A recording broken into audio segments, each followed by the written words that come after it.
Welcome back to the channel. Today we are painting the Heretic Troopers. We're going to go for the 3 variant warbands. These are part of the Trench Crusade official figures that we'll be using today. You can get all the background of the lore on trenchcrusade.com. So these were 3D printed by me. I'll put the details in the description. So we will go with the Naval Raiding party. This one here, we've put some extra bits and bobs on because there will be Knights of Avarice who are arguably more affluent and collecting of various items. And this guy will be our trench ghost. We've cut the legs off and we're going to use a little bit of green stuff in a minute to create some sort of trails, some ragged ends of the legs. So quickly onto some very basic sculpting. Take the green stuff, take that middle bit out because it always goes hard. Give that a good mix.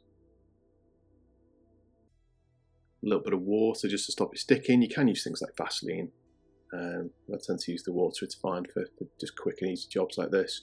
And we'll just cut some ribbons and get those fixed on.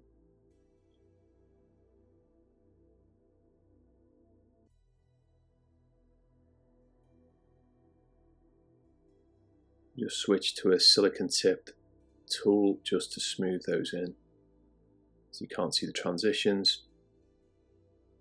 So the idea of this was in the rules they do have the trench ghosts have buffs for being able to move over difficult terrain, so they clearly they're spectral beings that can sort of float or don't sort of have a solid form, semi-corporeal. Okay, so here is our 3 models. Let's get these primed and ready to go. Naval Raiding party. Wanted to avoid kind of the all black look of the original artwork, so I looked up some images and found these World War I sort of German naval uniforms.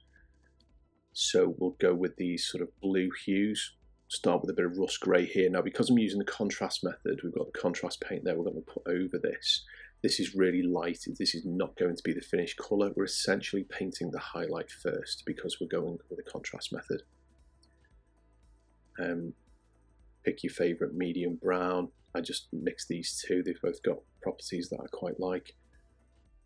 Just block in all the leather items there.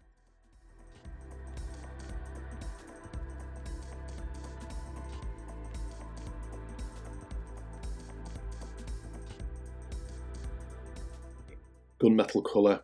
I've recently got this dark aluminium from Vallejo, so we'll give that a try. It does go on like silk. I'm really happy with this paint. It's not all great, and we'll see later on. I do have some issues with it, but it's a really nice paint to work with. Quite thin because it's an air paint.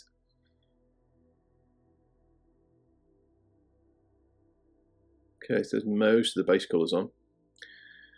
Bit of a shabby bone or any bone colour.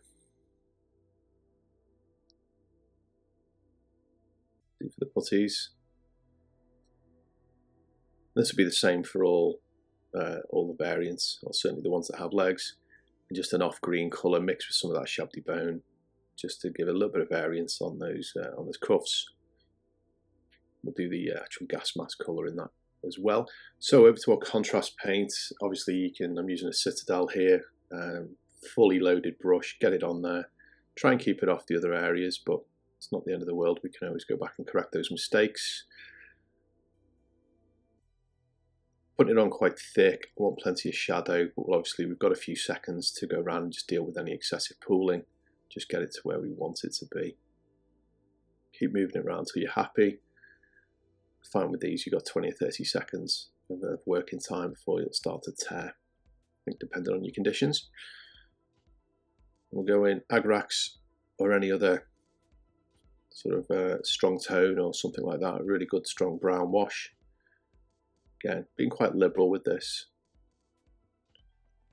Now, as you know, my Trench Crusade painted style I want to be sort of bright and stand out on the tabletop when they're sort of 3 feet away, hence I'm avoiding going super grimdark. They are, these finished models, they will be sort of somewhat saturated, a little bit brighter than the I suppose the artwork would depict them to be. Let's say from a few feet away on the table, you'll be able to, see the distinction between them. So we went in there with the Nuln Oil as well and just shaded down the gunmetal areas. Now we're going back in with some rust grey to re-establish those highlights now that contrast paint is completely dry.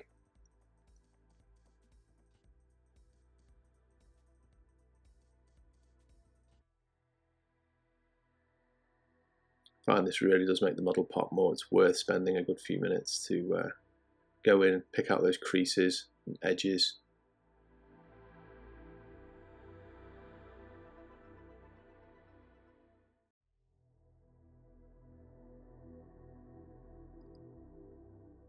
Add a little bit of a Shabty bone, about a third roughly, to the previous brown mix, just as a highlight colour, and run it along the edges, mainly on the upper facing edges, just as a very basic highlight.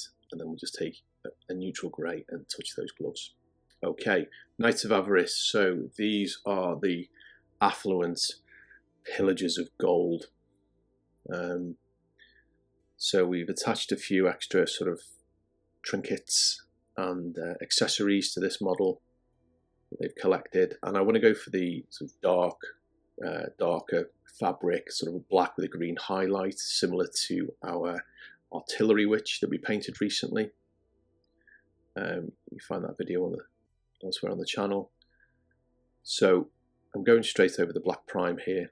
The black I'm using at the minute, coal black from Pro Acryl, it actually matches the finish of the primer really well. So if I do make any mistakes, I can touch those up and you won't really notice.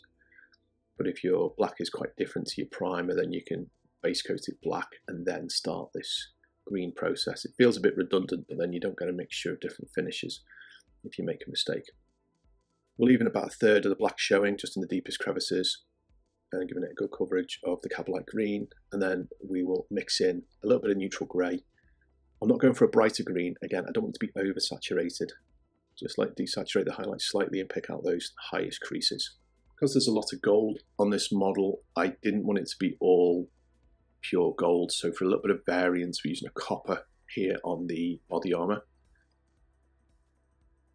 And then we'll pick up the leather again with our brown. And I didn't show this in the previous model, but they've all got kind of like a neck scarf. And I'm going to use a red in this. And this is for a very subtle pop of colour that you won't be able to see from all angles. It just brightens the models, and I find it works really well. Okay, bright gold from Pro Acryl. It's a brand new paint to me, first time I've used it. So let's see how it covers. I mean, it's covering pretty nice. I'd say, for those who use Citadel paints, it's brighter than Retributor armour, but not quite as bright as Orichalma gold. It's a nice sort of middle bright gold, as the name would suggest. It seems to go on quite well. I like the idea of a golden trench club. Heretics bludgeoning those to death, a weapon plated in gold from which they may have originally stolen from them. Something quite twisted and very Trench Crusade about that. We'll add some more gold. I am making this up as I go along here.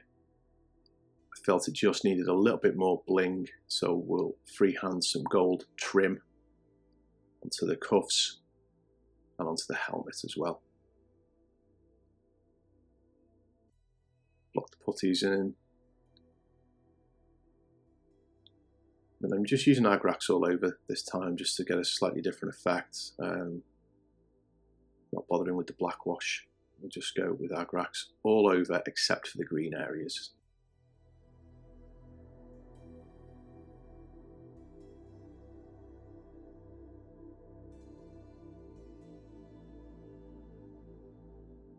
Pretty much there with this guy. So on to variant 3, the Trench Ghosts.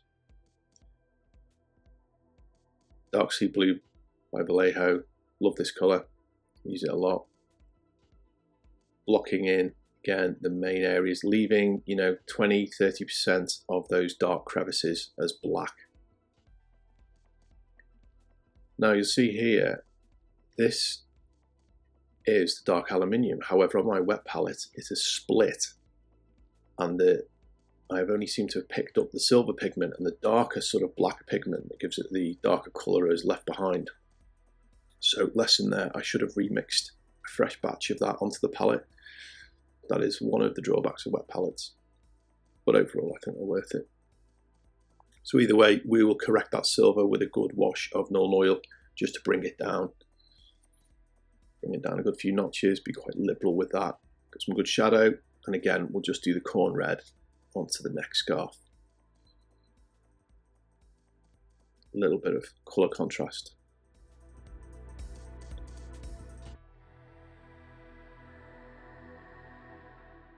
So we'll add a little bit of neutral grey into our dark sea blue and a good amount of water as well. Now we'll let this down quite a bit and we'll just pick out those creases. This will dry darker. This looks quite stark at the moment, but it will settle down as it dries. Picking out those high areas where we think the light will catch, and we're just doing a basic light, you know, the diffuse light from above. I've managed to keep it in a frame.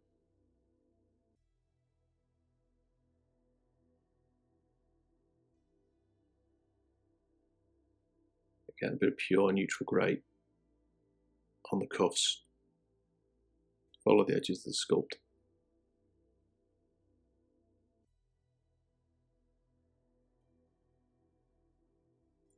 Just for speed and simplicity, I'm keeping all the gloves sort of like a black leather. I mean, if you're painting these as barehanded, I think in the lore they are sort of burnt and scarred and things like that. But for the speed here, we'll keep them gloved.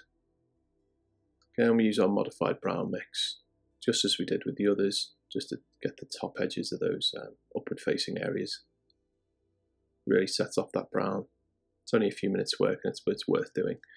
Okay, so at this point, fair enough. We've got a sort of a basic legless, odd-looking thing, but we're going to add some of that supernatural glow now. Now, at this point, it could, excuse the language, but shit or bust. We could ruin the model completely here, or we could enhance it. Let's see what happens.